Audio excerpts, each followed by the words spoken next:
Come to my YouTube channel, ladies and gentlemen. Please subscribe and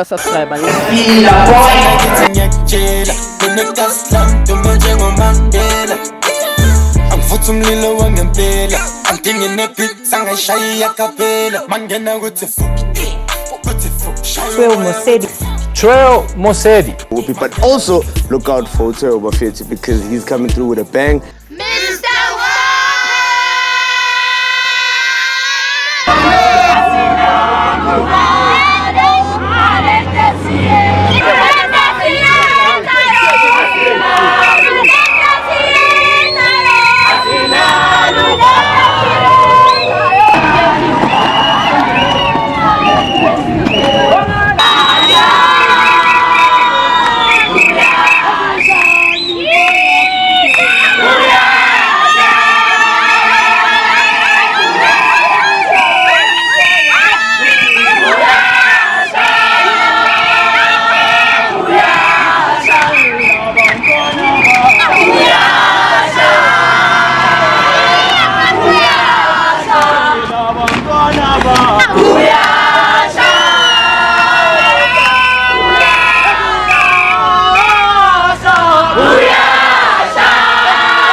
njengomuntu ohlala eKatlehong I'm very very very disappointed kakhulu.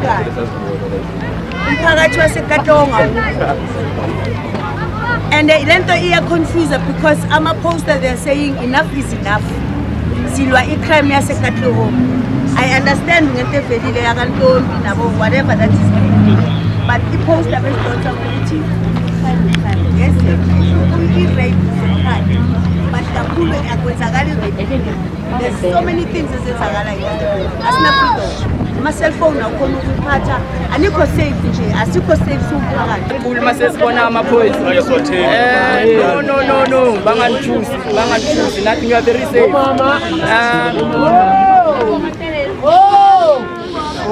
It's fine. Umuntu ongafuna ukuba la mhlambe atshethele emrawo bese shilo ukuthi magwala atshethele emrawo sisebenzeni sinabanye sikhathele. So mphakathi and everyone who is here, the stakeholders, thank you very much. From the bottom of my heart, thank you very much for your patience.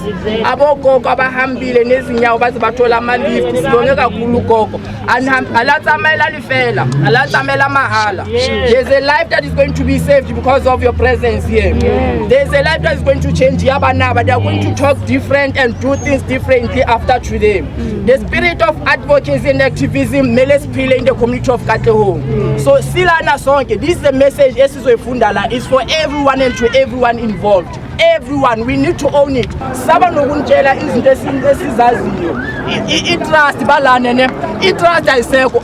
Abanye abantu lama abanenkinga endlini bayasaba nokuya emaphoyiseni because amanye amaphoyisa abangani babegebele. Now. So interesting that today first funda la ngipha uMenchi, the main organizer of the event, is that we are asking and requesting from your side to tighten up easy. Down, nama connections are feeling down. Pants, nama boys are still pants. Nama connections pants. Oh, Young Lions roll.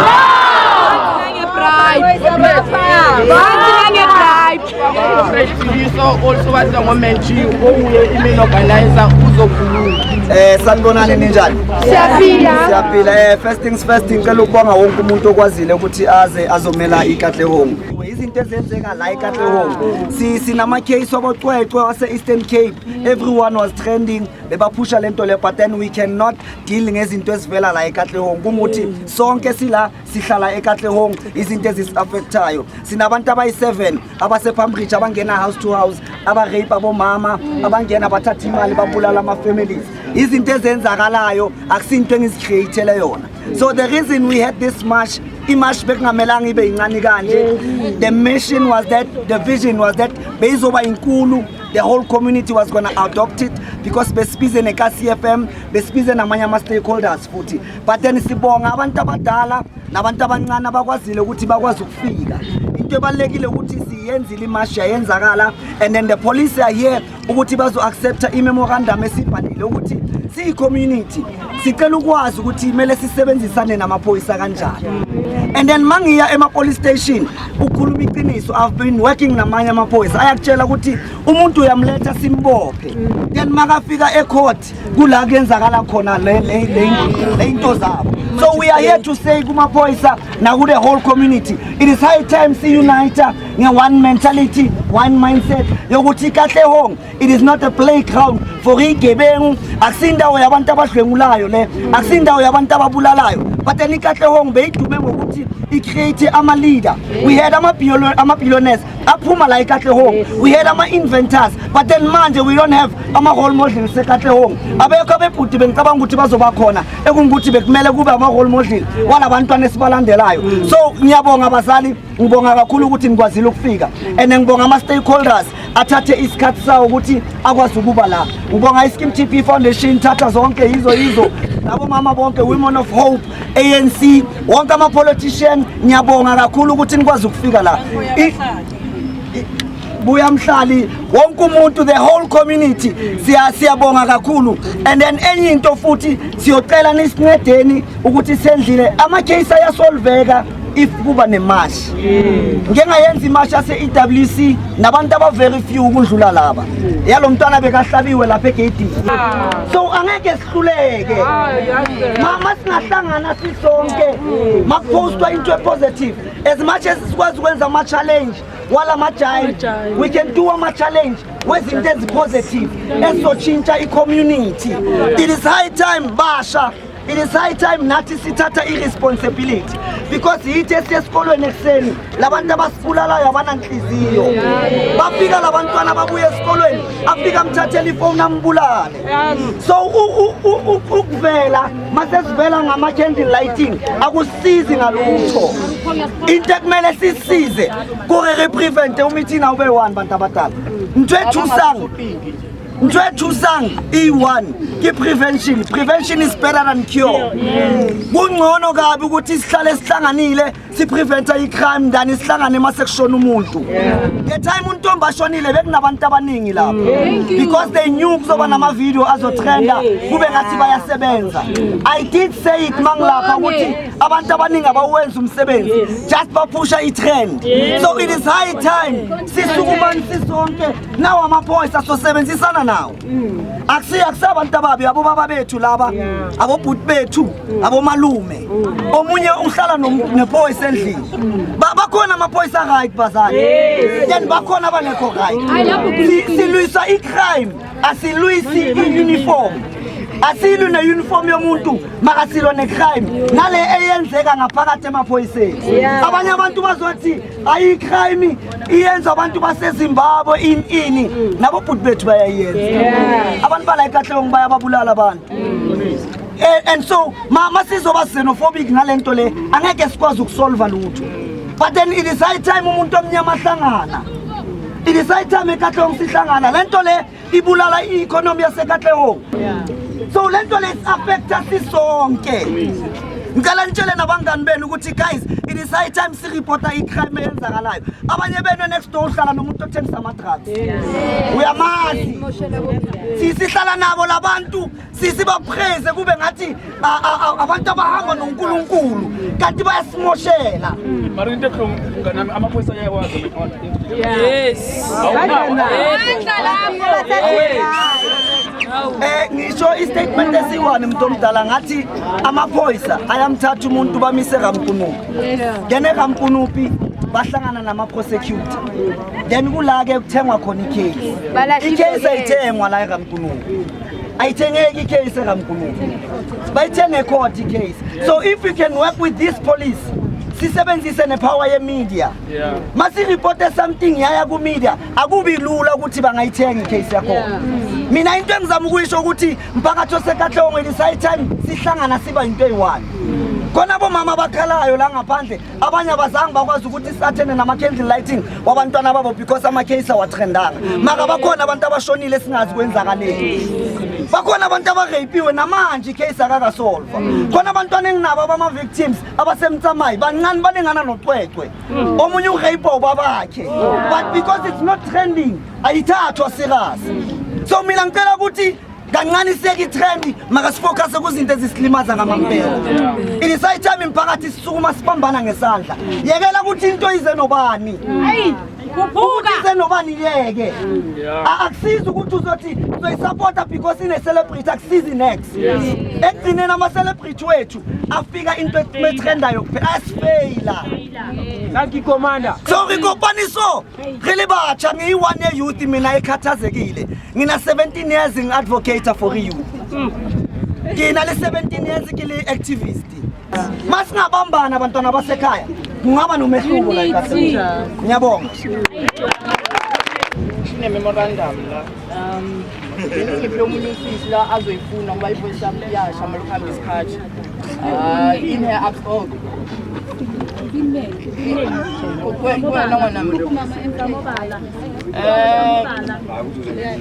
Okay, so in what's the memorandum of unity and demand of justice?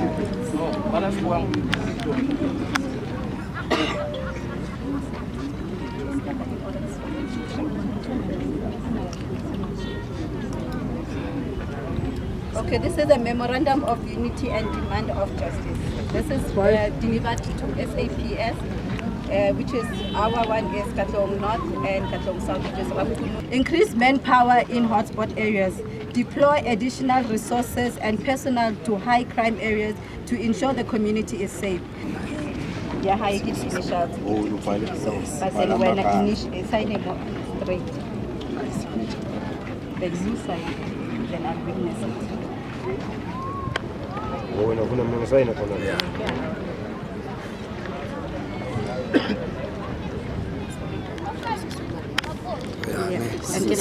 Any date? Yeah. Ngiyiveze manje ne. So next time go boutiques coming.